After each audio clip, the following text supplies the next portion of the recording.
Boa noite. Como o professor falou, meu nome é Ana Alice. Eu sou professora. Chico Buarque cantava naquela música assim: o meu pai era paulista, meu avô pernambucano. No meu caso não é assim, é assim: o meu pai é professor, a minha mãe também, as minhas irmãs estão na sala, os meus tios também, enfim, eu estou cercada de educação e educação é a minha paixão. É o que eu faço por uma escolha profissional e o que eu faço acreditando que eu sou capaz de mudar o mundo. Eu trabalho numa escola que vai fazer 25 anos. E essa escola, quando iniciou, ela não começou com os pequenininhos. Ela começou com crianças mais velhas. E há algum tempo nós decidimos dar início à educação infantil. A nossa pesquisa em cima da educação infantil visava encontrar uma educação infantil diferente, que saísse daquele modelo que acredito que a maioria de nós teve como modelo de educação. E aí, pesquisando, a nossa equipe foi estudando e nós chegamos à cidade italiana de Reggio Emília. Reggio Emília fica ao norte da Itália e é uma cidade que mudou, se transformou a partir do final da Segunda Guerra Mundial. Era uma cidade totalmente destruída e a partir da manifestação das mulheres, da necessidade feminina de encontrar um espaço que fosse capaz de acolher as crianças, foram construídas novas escolas. Essa história veio acontecendo ao longo dos anos, mas em 1991, uma revista famosa norte-americana deu destaque a essas escolas, dizendo que eram as melhores escolas de educação infantil no mundo. E isso foi tomando uma proporção muito grande, com diversas publicações que chegaram até o Brasil, que a gente teve contato. Essa inspiração regiana, ela tem por princípio fundamental o protagonismo infantil. A gente entende que a criança, ela é protagonista, ela é um ator dos principais atores dentro da sociedade. Bom, e aí eu vou falar um pouquinho disso. Esse é Loris Malaguzzi. Ele foi o responsável, um dos teóricos, que deu início a essa nova abordagem educacional. Essa abordagem que tem diferentes aspectos, dos quais eu vou falar, e que consegue fazer com que a criança realmente tenha destaque. Essa menininha é a Mariana. A Mariana estudou com a gente desde os 3 anos, hoje ela tem 7 anos, já foi alfabetizada e mais tarde eu vou voltar a falar um pouquinho sobre ela.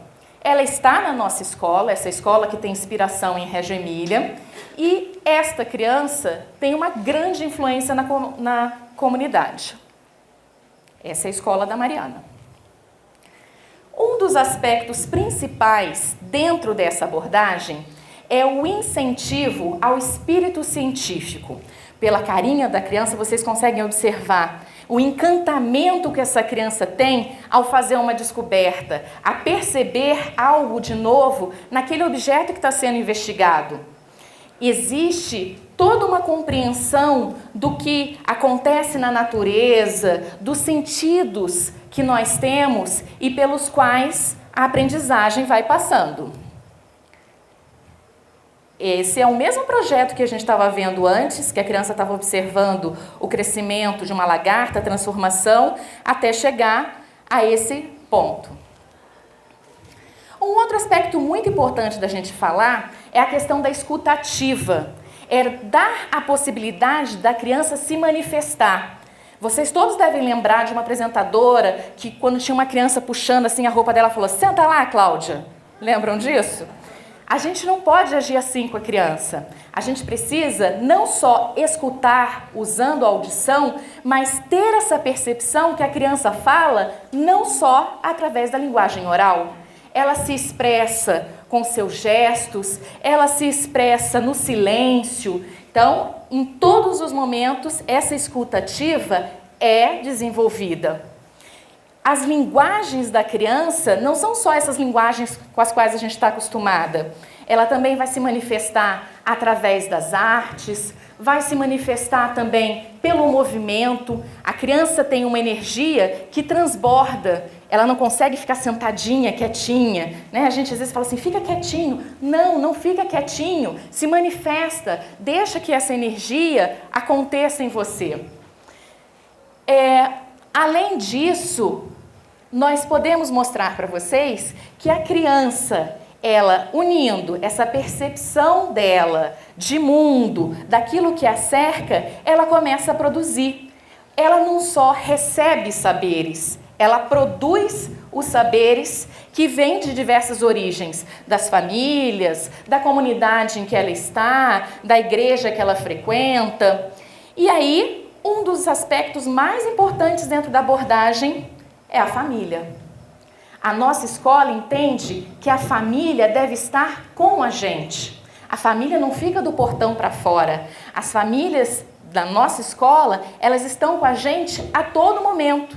Elas estão na reunião de pais? Sim, elas estão na reunião de pais discutindo com os educadores aquilo que é proposto de conteúdo, de currículo. Mas elas também estão presentes quando elas atuam junto às crianças contando uma história, quando elas praticam com as crianças diferentes atividades que a escola proporciona.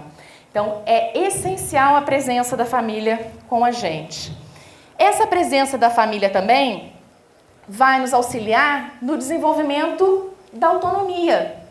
A criança se percebe confiante, porque como os pais, os familiares estão dentro da escola, ela percebe que aquele é um ambiente seguro, aquele ambiente é um ambiente de referência, não só para ela, mas para todos que a cercam.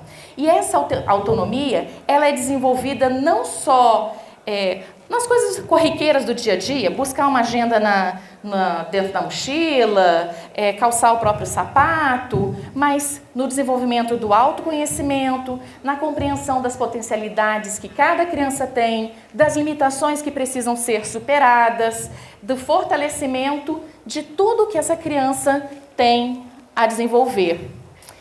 Outro ponto a se falar é que esse desenvolvimento da criança, essa autonomia, o autoconhecimento, ele não se dá apenas no aspecto cognitivo, ou seja, do conteúdo que se aprende, mas no motor, o que eu consigo realizar, o que eu posso me esforçar mais para alcançar, e no afetivo. As crianças vão criando vínculos, laços que permitem que elas reconheçam nelas mesmas aquilo que elas conseguem fazer pela observação do outro e aquilo que elas ainda podem melhorar sem precisar de um educador falando: você está errando, não é por aí, não faça desse jeito. Como já foi dito, as palavras têm uma força muito grande na formação e principalmente na formação da criança. Se a gente usar palavras positivas e possibilitar que essas crianças tenham esse autoconhecimento, esse reconhecimento do que elas são capazes de fazer, acredito que o caminho aí vai ser muito melhor. É interessante a gente falar também, que vocês até agora acho que notaram, não é só dentro da sala de aula que a criança aprende. Não é só sentadinha numa cadeira, fazendo uma atividade na mesinha, que a criança está se desenvolvendo. O espaço educa. Tudo aquilo que cerca a criança está educando. Então, essas crianças preparam horta e preparam desde o início, mexendo a terra, adubando, colocando a muda ou a semente, acompanhando diariamente o crescimento daquilo que é plantado. E aí a gente faz um paralelo, né? Ou seja, aquilo que está sendo plantado se desenvolve como vocês também se desenvolvem. Aquilo que a criança consegue de crescimento, para uma plantinha também é possível. A criança vai criando vínculo com aquilo que a cerca. A apreciação estética. Será que a gente lembra de quando era criança e ficava encantado vendo as folhas das árvores balançando? Ouvindo o canto de um pássaro, ou observando os pingos da chuva batendo na janela, aqueles desenhos que são feitos? Por que a gente gente perdeu isso? É pela correria do dia a dia? É porque a gente não tem mais tempo para isso? Ou porque nós somos adultos agora? A gente não pode realizar isso. As crianças devem ser estimuladas nesse aspecto, apreciar tudo o que a cerca. Não estou falando de elementos da natureza, mas sim apreciar o que a humanidade já produziu culturalmente, na música, no teatro, nas artes plásticas. Essa apreciação estética também é muito importante para o desenvolvimento das crianças.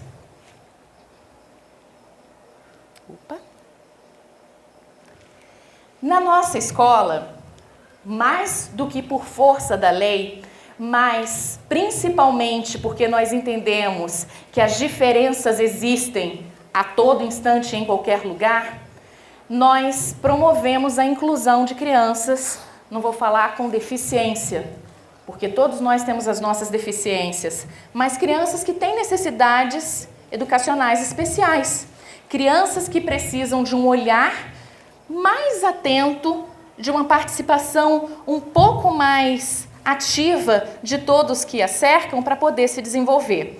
Então, no universo de 80 crianças, mais ou menos, da nossa educação infantil, nós temos crianças autistas, com síndrome de Down, com paralisia cerebral, com baixa visão, e todas essas crianças são acolhidas pelos seus colegas, pelos outros membros da comunidade escolar, de forma irrestrita.